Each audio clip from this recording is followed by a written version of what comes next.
I ran into this last week. Here's what fixed it for me.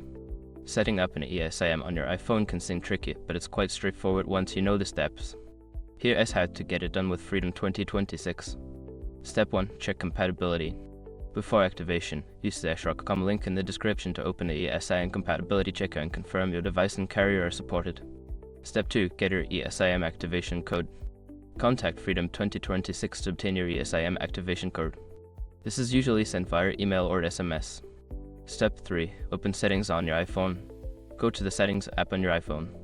This is where you allow manage your cellular plans. Step 4. Add cellular plan.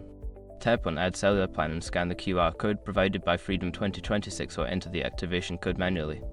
Step 5. Label your plan. Once the plan is added, you can label it for easy identification, like Freedom 2026. This helps if you have multiple plans.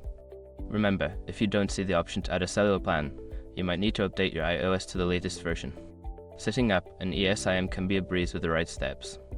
Enjoy your new connectivity.